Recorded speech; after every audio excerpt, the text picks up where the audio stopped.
Bonjour, je m'appelle Delphine, je suis française et je suis prof de français.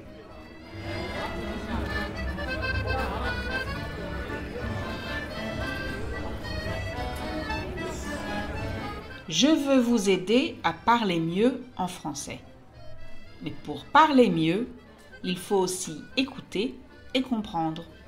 Alors bienvenue à French to Go, un podcast tout en français où je vous parle de ma vie au quotidien.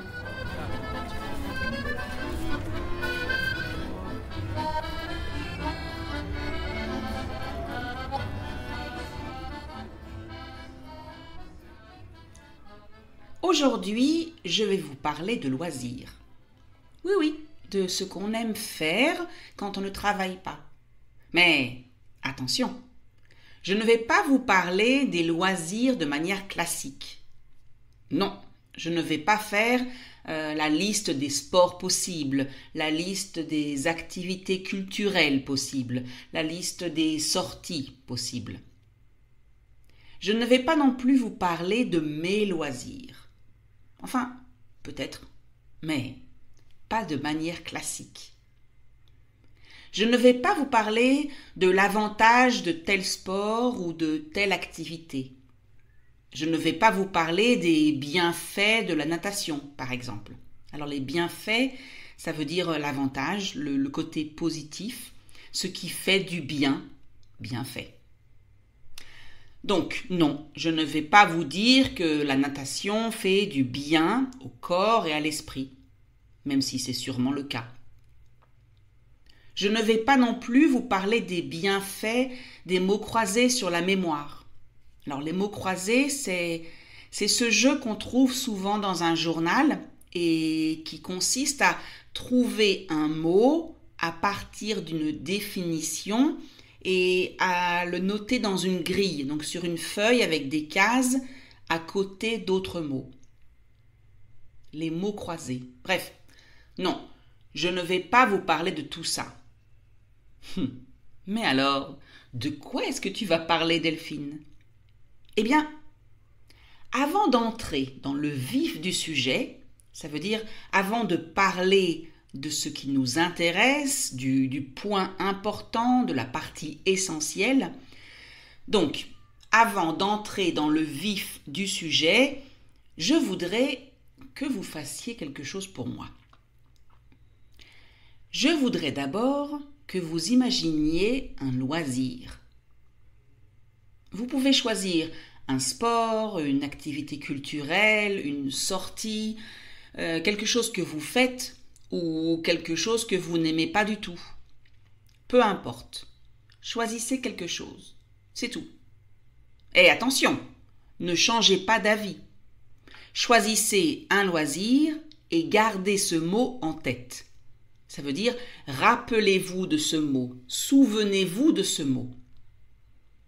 Ça va? Ça y est? Vous avez choisi? Il vous manque du vocabulaire? Bon, je vais vous aider. Bien sûr, si vous avez déjà choisi, ne changez pas d'idée. Vous pourriez choisir un sport. La course à pied, le vélo, la natation, le basket, le foot, le volley, le rugby, la pétanque, pourquoi pas, la boxe, le judo, le karaté. Vous pouvez choisir quelque chose de plus calme, le tai chi, le yoga, le pilate, ou une forme de danse, le ballet, la danse moderne, le breakdance. Si vous êtes plutôt activité culturelle, ça peut être la lecture, lire, la télé, les conférences, le cinéma, le théâtre, la musique, l'opéra, la peinture, le dessin, la photographie, et puis tout le reste. Il y en a tellement. Le bridge, le poker, les mots croisés, le sudoku, les jeux vidéo, le macramé, le jardinage, le bricolage. Bref, vous avez le choix.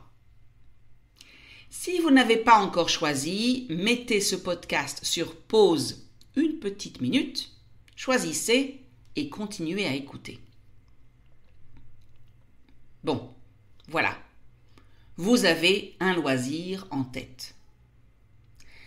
Maintenant, imaginez deux personnes. D'abord, l'un de vos professeurs à l'école ou à l'université, peu importe. Un homme, une femme, un professeur qui vous a marqué, ou pas vraiment, mais vous vous rappelez de lui ou d'elle en ce moment précis. Peut-être que vous l'aimez bien, que vous l'aimiez bien, ou peut-être que vous le détestiez. Peu importe, ce n'est pas important. Ce qui est important, c'est de choisir un professeur. De maths, de français, d'anglais, de physique, de sport, de biologie, c'est comme vous voulez. Ça y est? Très bien. Maintenant, vous allez imaginer la dernière personne que vous avez vue avant d'écouter cet épisode. C'est peut-être votre mari ou votre femme, ou un ami, ou l'un de vos enfants, ou bien le voisin, un policier, la caissière au supermarché, un passant dans la rue que vous ne connaissez même pas. Ce n'est pas vraiment important, mais il faut quand même que vous vous souveniez de lui ou d'elle. Je veux dire par là que s'il s'agit d'un passant, si vous avez choisi la personne que vous venez de voir dans la rue, retournez-vous vite pour le regarder ou la regarder un peu plus. Vous devez vous souvenir comment il est ou comment elle est, physiquement, les vêtements qu'il ou elle portait. Bref, vous devez vous souvenir d'un minimum de détails sur cette personne. Ça y est? Donc, à cet instant précis, là, maintenant, vous devriez avoir en tête un loisir et deux personnes. C'est tout bon? Parfait. Maintenant, c'est tout simple. Est-ce que vous pouvez imaginer que le loisir que vous avez choisi est celui d'une ou des deux personnes que vous avez choisies? Est-ce que vous pouvez les imaginer faire ce sport, aimer ce style de musique, aller au théâtre? Oui, je sais, ce sont des préjugés. Ça veut dire que vous jugez ces personnes sur leur physique ou sur leur profession. Ce n'est pas très éthique, je sais. Mais c'est la vie. C'est comme ça. On le fait tous, tout le temps. Donc, laissez de côté votre moralité, mettez de côté votre éthique. Oubliez ça 2 minutes et reprenez l'exercice. Est-ce que vous pouvez imaginer les deux personnes que vous avez choisies en train de pratiquer cette activité? Je vais vous donner un exemple.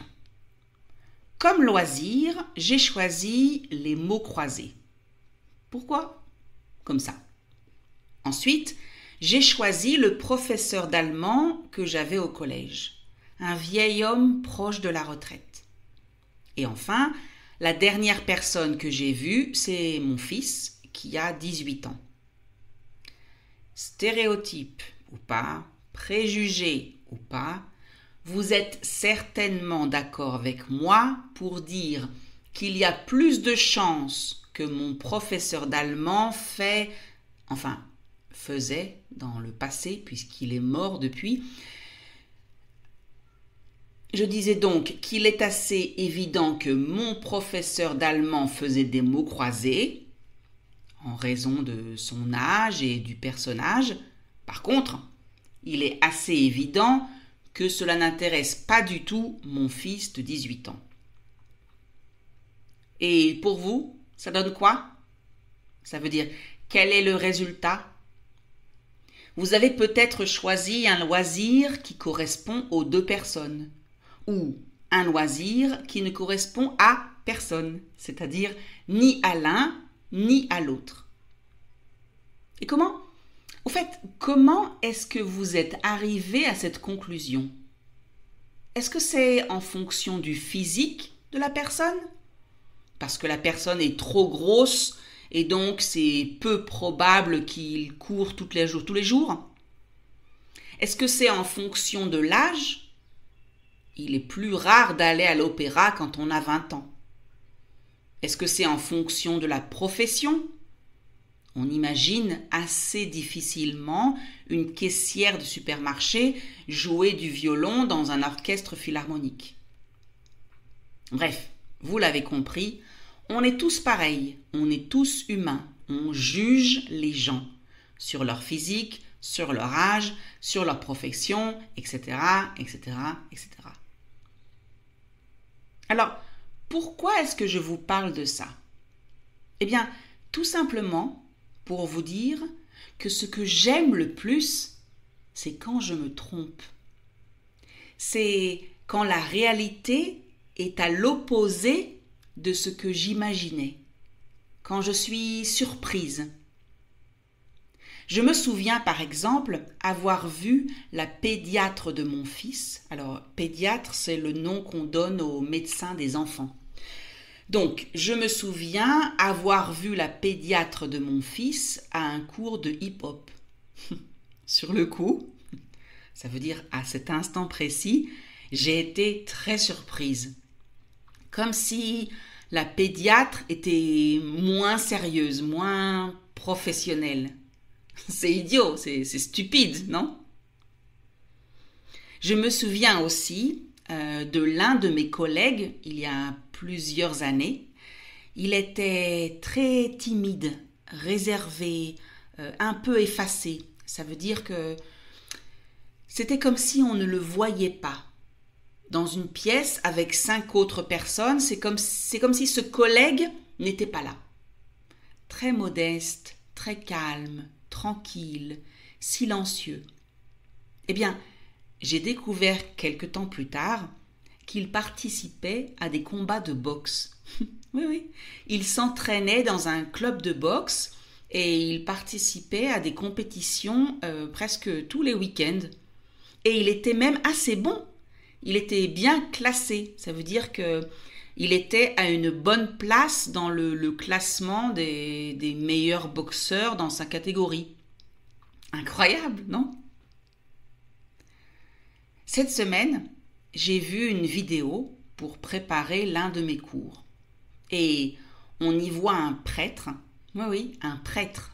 D'accord? Donc c'est une personne qui a une certaine responsabilité religieuse, en général pour les chrétiens, les catholiques. Donc, j'ai vu un jeune prêtre d'environ 30 ans qui est fan de musique métal et fou de jeux vidéo. Je répète pour être sûr que vous avez bien entendu, que vous avez bien compris. Un prêtre qui adore la musique métal, le hard rock, et qui adore jouer aux jeux vidéo. Ce sont ses loisirs, ce sont ses passe-temps. C'est ce qu'il fait quand il ne travaille pas. C'est ce qu'il fait entre 2 messes, entre 2 enterrements, le soir ou pendant ses vacances. Alors, on est d'accord, c'est surprenant. C'est une surprise, non? Au début, on pense que c'est vraiment bizarre, pas du tout logique. On se demande même comment les gens, donc comment ces fidèles réagissent. Et puis, quand on y réfléchit, on se dit, après tout, pourquoi pas? Il ne fait pas de mal, il ne fait de mal à personne. S'il préfère la musique métal à Céline Dion, qu'est-ce que ça change? Est-ce que ça fait de lui une personne moins responsable, moins sérieuse, moins fiable? Alors, quand on dit qu'une personne est fiable, ça veut dire qu'on peut faire confiance à cette personne. Et d'ailleurs, quand on y réfléchit un peu plus, on se dit que c'est peut-être un avantage. Il a certainement plus de facilité pour parler aux jeunes d'aujourd'hui. Il est sans doute plus proche des jeunes d'aujourd'hui que les autres prêtres. Alors, la grande question maintenant est, À votre avis, quels sont mes loisirs? Et qu'est-ce que vous ne pouvez pas imaginer comme loisir pour moi? J'aimerais bien savoir ce que vous en pensez. Écrivez-moi vos réponses dans les commentaires.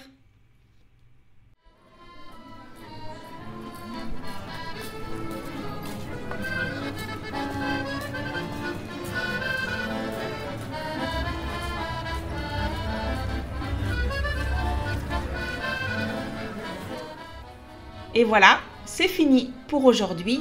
J'espère que vous avez aimé cet épisode.